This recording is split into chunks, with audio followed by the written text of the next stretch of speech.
We have that the federal government has suspended the ban on mining activities in Zamfara State 5 years after the sanction was imposed. The Minister of Solid Minerals Development, Dele Alake, made this known in a statement on Sunday in Abuja. The federal government has lifted the ban on mining exploration activities in Zamfara State, citing significant improvements in the security situation across the state.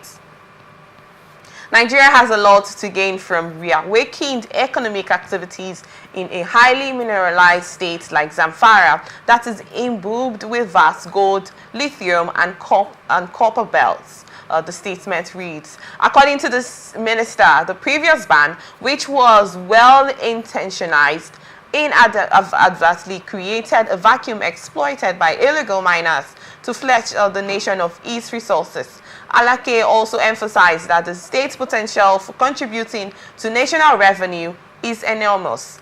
The existential threats to lives and properties that led to the 2019 ban has abated. The security operative led to a notable reduction in the level of insecurity, and with the ban on exploration lifted, Zamfara mining sector can gradually begin contributing to the nation's revenue pool. Since the beginning of the Tinubu administration, however, intelligence-driven coordinated security operations have resulted in the neutralization of key bandits commanders, significantly reducing incidents of insecurity. A recent success was the capture of one of the most wanted bandit commanders, Halilu Sabubu, in a covert operation in Zamfara, he added. Do you think this ban that has been lifted is actually the right one right now from the federal government? Because there's still been the case of insecurity in the states, and one of the reasons why there was a ban on the mining sector in Zamfara State was because of the case of insecurity. And now after 5 years, we're seeing that it's been lifted. Well, I don't know if I can say that it's actually not at the right time, because probably security should have been sorted out. Insecurity should have been sorted out first before this ban gets lifted. But I would still love to get your thoughts on this. What do you have to say about this? Well, in any case, let me say that we may not get the total picture. You know, security is a specialized area, and security, government has all the, in fact, we give it to government that information at their disposal is far more than what is at the disposal of any particular individual. Okay. And, you know, by our laws, things like mining, you know, are in the exclusive legislative list. Okay. And that was why the government of the federal government, not the government of the federation, the federal government yes, had to quickly intervene when it was so bad in terms of security. That is one. Also in terms of the environmental damage that was being done. Yes. And also in terms of the fact that it made our borders a bit loose, because looking at the Zamfara case, we were also tuned to the fact that a lot of foreign nationals, especially, let me not call any particular country, but from the Asian side of it, that they were also involved, you know, in cahoot with the locals, okay, exploring the Zamfara mineral resources. So that itself is clear. Now, they have mentioned the fact that Sububu or Sabubu is caught. It's not. It's a great step that has been achieved, but also one of his major. In fact, we are told that he is actually the godfather, or he actually trained the main person. You know, Toji is the main person. Toji is the main person. And past administrations have also been found to have been complicit one of the administrations, we saw Toji being turbaned in a public function. And Toji does not even hide it. And Toji tells them that they have to bring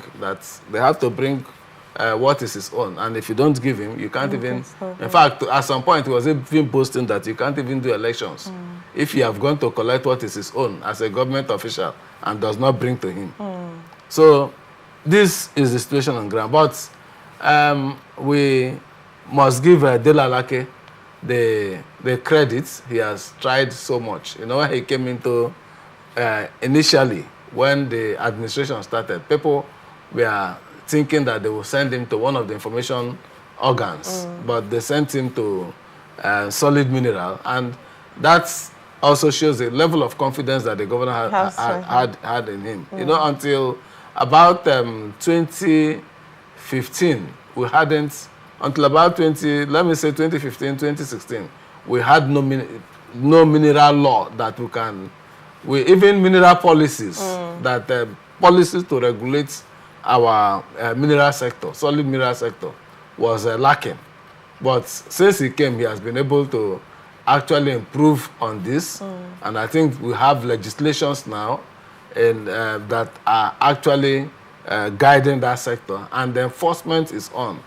That is why I'm sure they are saying that from their own knowledge, from information that is available to them, that security has improved. But it is not yet Uhuru. We can't say that we have gotten there. But something has to be done.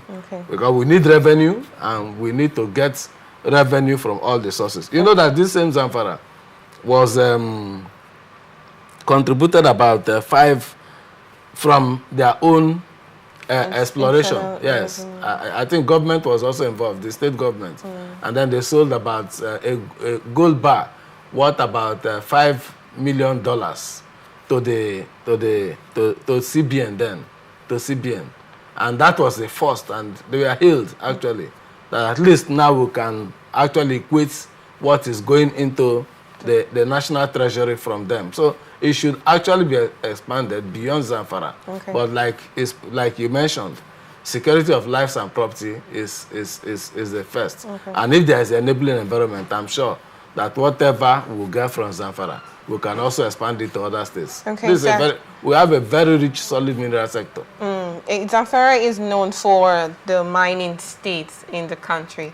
And talking about internal revenue, do you think this is actually going to increase the economic value, considering the fact that Zamfara is yet to pay the minimum wage of 70,000 naira, even when it was at 30,000 naira? No, like I said, Zamfara is the mining state of the country. Do you think this ban that has been lifted will actually increase the revenue of the state? Yeah, sure, it will. You know, that is the whole discussion around the tax reform bill. The tax reform bill, the area that has to do with VAT. The area that has to do with VAT. They say 2020, okay, 20 for population now, 20 for even development, and then 60 should go to derivation. And the derivation is now tied to location. That's the point of consumption. Instead of the headquarter of the company, you know, giving information and giving the statistics as to how much should be shared to them. So definitely it will improve the internal revenue base. You know that in this country, we used to have what we call the Igbetimabo, the Igbetimabo formula, where Igbetimabo under Bola Ige, then as governor of Oyo State, and the Igbetimabo, like we used to have it, when the marble is explored, the community has a share, the local government has a share, the state government has a share, and the federal government. And that has come under serious scrutiny. Thank you, We can't have different laws operating in the same country. Thank you on that. Yes.